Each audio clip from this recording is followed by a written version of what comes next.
ऋषय ऊचुः लिंगानां च क्रमं लिंगादौ शिव पूजाया विधानम ब्रूहि सुब्रत।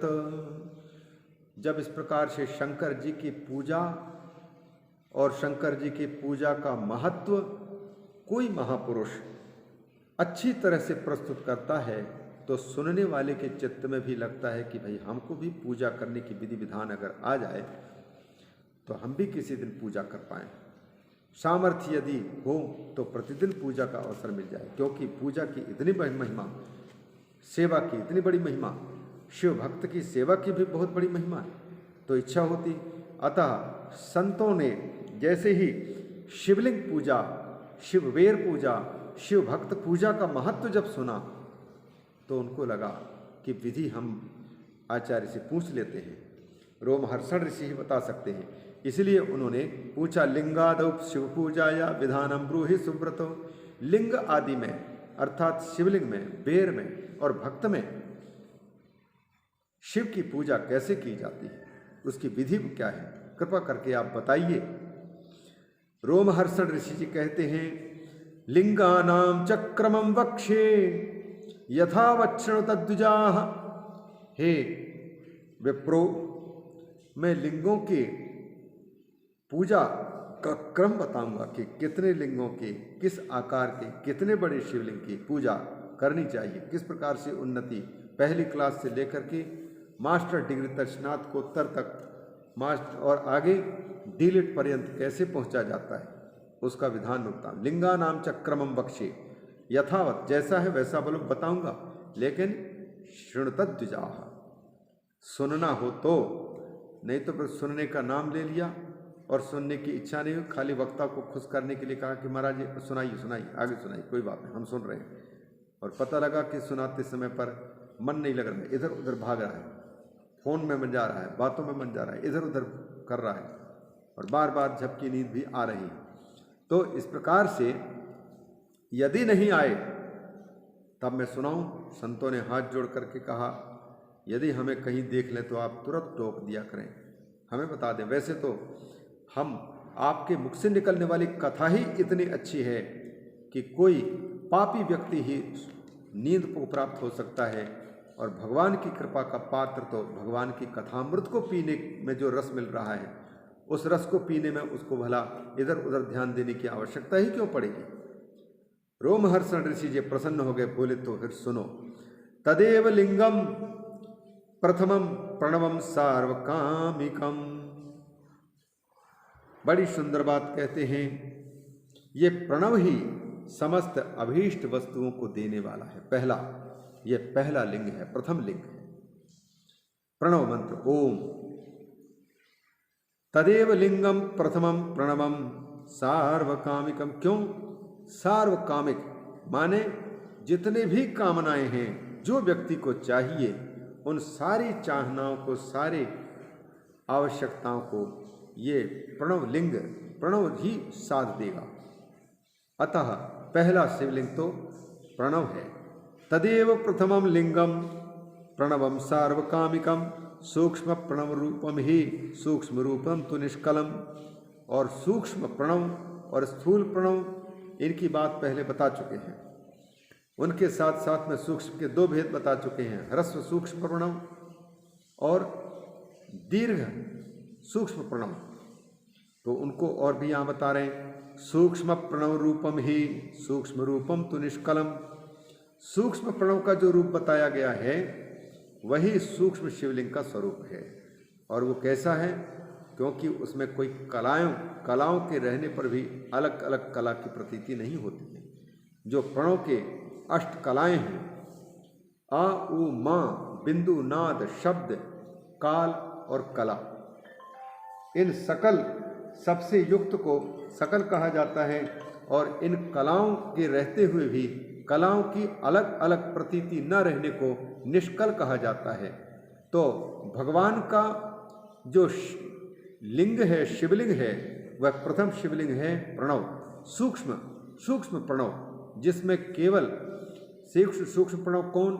जिसमें केवल आ उ मा तीन की प्रतीति हो रही है। और आगे चल करके कहा था बिंदु और नाद, बिंदु और कलश से युक्त, मतलब पंचारण मंत्र, उसको वेद मंत्र के आदि में, संध्या वंदन के आदि में जपने के लिए बताया गया था, पढ़ने के लिए।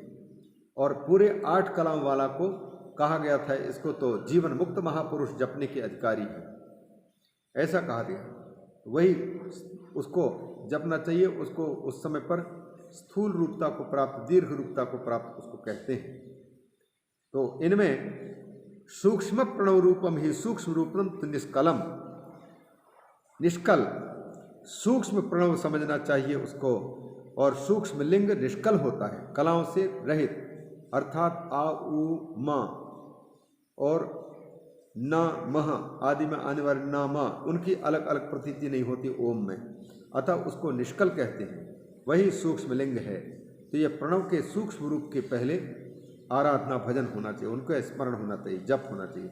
और जो स्थूल लिंग है वो स्थूल लिंगम ही सकलम तत्पंचाक्षर मुच्यते, स्थूल लिंग, स्थूल प्रणव ही स्थूल लिंग है। स्थूल प्रणव कौन है? बोले नमः शिवाय, ये पंचाक्षर जो मंत्र है यही स्थूल प्रणव है।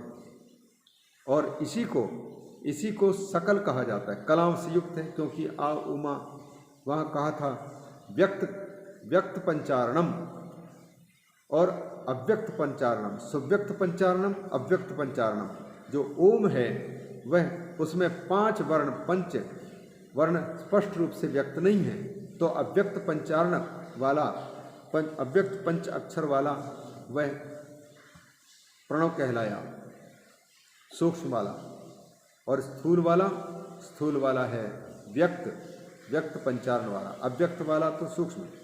यहाँ वही उसी बात को दोहरा रहे हैं, स्थूल लिंगम ही सकलम तत्पंचाक्षर मुच्छते, जो पंचाक्षर मंत्र है जिसको स्थूल प्रणव कहा गया है, वह स्थूल प्रणव ही स्थूल लिंग है। इस प्रकार से सूक्ष्म लिंग जिसको निष्कल कहा जाता है, और एक स्थूल लिंग जिसको सकल कहा जाता है, कलाओं से युक्त कहा जाता है।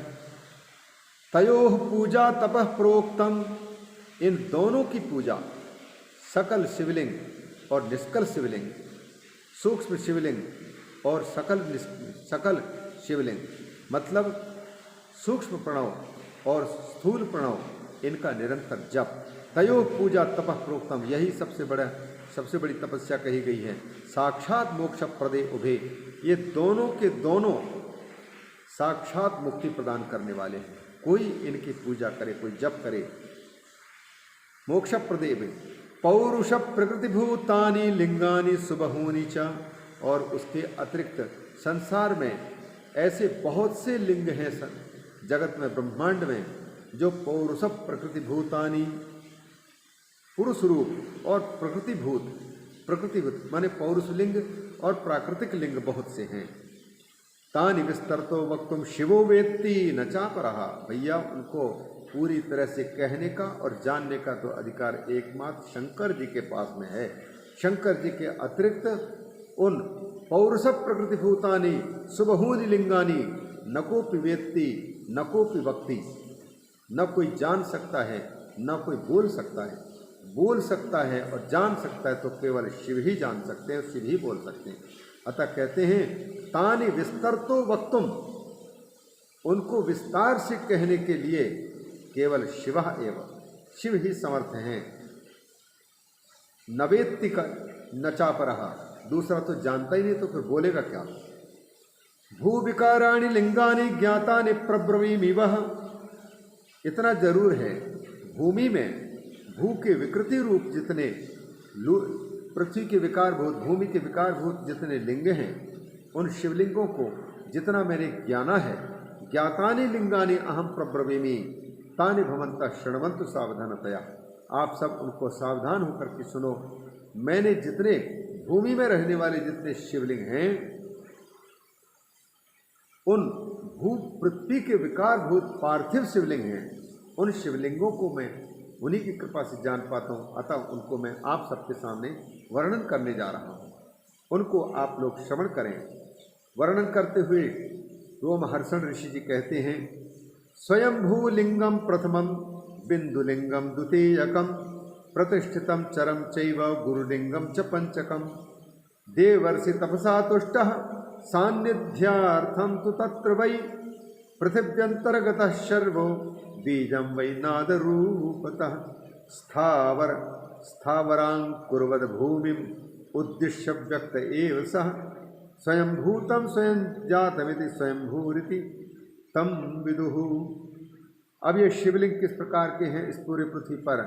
कुछ स्वयंभू शिवलिंग हैं पहले, फिर दूसरे हैं बिंदु लिंग, तीसरे हैं प्रतिष्ठा किए हुए लिंग, और प्रतिष्ठा किए हुए में भी चर और कुछ अचर है। प्रतिष्ठितम चरम चे प्रतिष्ठित लिंग, चरलिंग, गुरुलिंग। उसी प्रकार से देवर्षि तपसा तुष्टः, देवर्षियों ने और देवताओं ने, ऋषियों ने जिनको तपस्या के द्वारा प्रसन्न करके सन्निधि प्राप्त की है, उनकी स्थापना की है, वह भी पृथ्वी के अंतर्गत सर्व ही हैं, भगवान शंकर ही हैं। बीजम भी नाद रूपता, नाद रूप से स्वयं बीज, तो ये नाद और बिंदु ये सब के सब पृथ्वी में हैं। इनमें से ये कहते हैं स्वयंभू किसको कह रहे हैं? स्थावरां कुर्वद भूमिम उद्भिद्य व्यक्त एव स स्वयंभूतम जातमिति स्वयंभूरिति तम विदुः। स्वयंभू लिंग को स्वयंभू लिंग क्यों कहते हैं? इस पर कहते हैं बड़ी सुंदर बात। जैसे पृथ्वी फाड़ करके कोई बीज अंकुरित होकर के सामने वृक्ष के रूप में प्रकट हो जाता है, बीज रूप से व्याप्त जो पृथ्वी के अंदर बीज बनकर के जो व्याप्त है, वही बीज रूप से व्याप्त हुए भगवान शिव कैसे? जो पृथ्वी के अंदर में रहने वाले बीज की तरह, संपूर्ण प्राणियों में वो बीज की भांति व्याप्त हैं। सब घट मेरो साइया खाली घट नहीं कोई, बलिहारी वा घट की जा घट पर घट होई। सभी घट में उनकी उपस्थिति है, पृथ्वी में छिपे हुए बीज की भांति, लेकिन बलिहारी उस घट की जिस घट में प्रत्यक्ष अनुभव में आते हैं भगवान। तो हर प्राणी में, तो भूमि को फाड़ करके जैसे भूमि में रहने वाला बीज अंकुरित होता है, तो उस अंकुरण स्थान की महिमा है और उस अंकुर की महिमा है।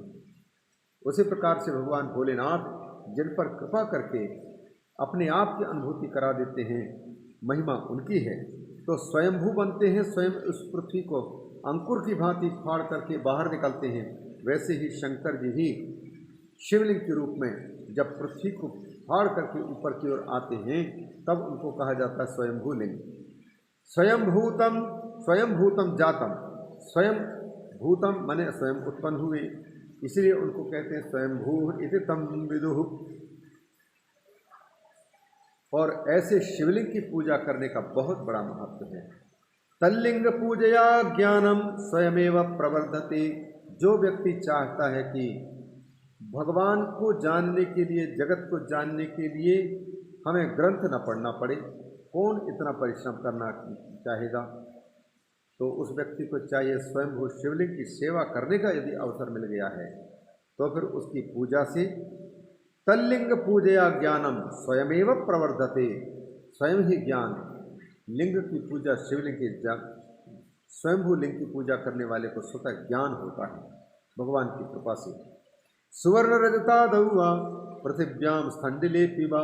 इसके अतिरिक्त और भी शिवलिंग हैं स्वयंभू लिंग के अतिरिक्त, जिनमें हम बना करके भिन्न भिन्न धातु, मिट्टी, लकड़ी आदि के और शिवलिंग बनवा सकते हैं। सुवर्ण रजतादुआ, सोने में, चांदी में, पृथ्वी में, स्थंडिल वेदी में, स्वहस्त लिखित हस्ताल लिखितम लिंगम। और इसी प्रकार से अपने हाथ से लिखे हुए जो शिवलिंग है बनाया हुआ, शुद्ध प्रणव मंत्रकम, शुद्ध प्रणव मंत्र के माध्यम से, और यंत्र लिंगम समालिख्य प्रतिष्ठा वाहनम चरित। ये सब के सब पूजा की विधि बताने, क्योंकि पूजा ही लिंगादव शिव पूजा या विधानम। तो कहते हैं सुवर्ण रजतादव, सोने चांदी आदि के पत्र पर, पृथिव्याम भूमि पर अथवा वेदी पर, स्थंडिले पिबा हाथ से लिखित जो शुद्ध प्रणव मंत्र रूप लिंग है उसमें और यंत्र लिंग का आलेखन करके उसमें भगवान शिव की प्रतिष्ठा करनी चाहिए, आवाहन करना चाहिए और पूजन करना चाहिए। स्वहस्ता लिखितम लिंगम शुद्ध प्रणव मंत्रकम यंत्र लिंगम समालिख्य प्रतिष्ठावाहनम चरेत। बिंदुनादमयम लिंगम, यह जो लिंग है वह बिंदु और नादमय है।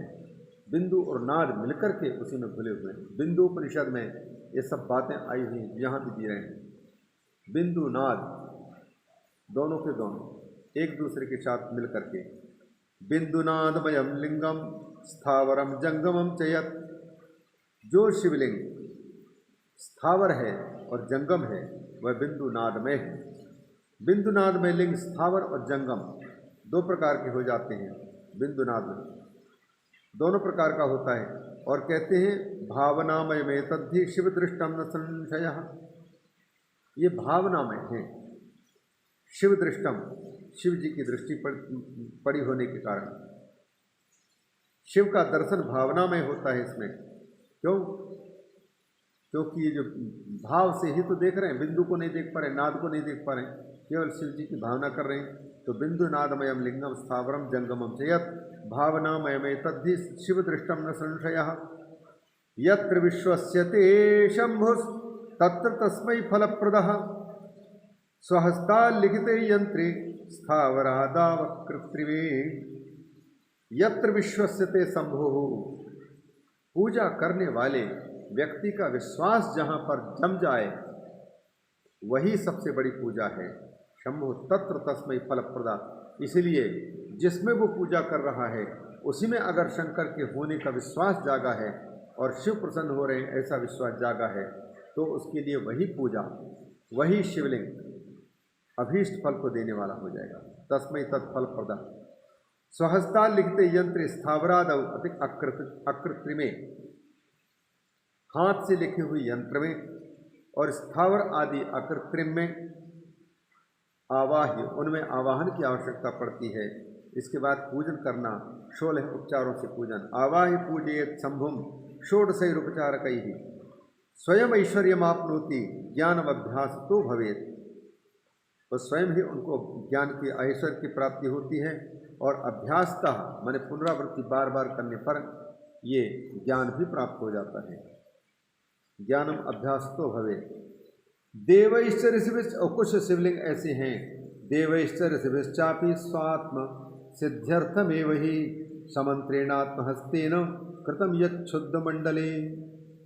शुद्ध स्थान पर देवताओं के द्वारा, ऋषियों के द्वारा आत्मसिद्धि के लिए मंत्रों के सहित हाथ से स्वयं जो किया है उनकी भी पूजा शुद्ध भावनया चैव स्थापितम लिंगम उत्तमम। शुद्ध भावना से इन ऋषियों के देवताओं के द्वारा स्थापित जो लिंग है वो भी उत्तम माना जाता है। तल्लिंगम पौरुषम प्राहु, उसी लिंग को पौरुष लिंग कहते हैं। तत्प्रतिष्ठित उच्यते, और उसी की प्रतिष्ठा होती वह प्रतिष्ठित शिवलिंग है। हिंदी में लिखते हैं देवताओं और ऋषियों ने आत्मसिद्धि के लिए अपने हाथ से वैदिक मंत्रों के उच्चारण पूर्वक शुद्ध मंडल में शुद्ध भावना द्वारा जिस उत्तम शिवलिंग की स्थापना की उसे पौरुष लिंग कहते हैं और वही शिवलिंग प्रतिष्ठित लिंग कहलाता है। प्रतिष्ठितम उच्यते। तल्लिंग पूजया नित्यम पौरुषैश्वर्यमाप्नुयात्, उनके लिंग की पूजा करने से पौरुषैश्वर्य प्राप्त करता है।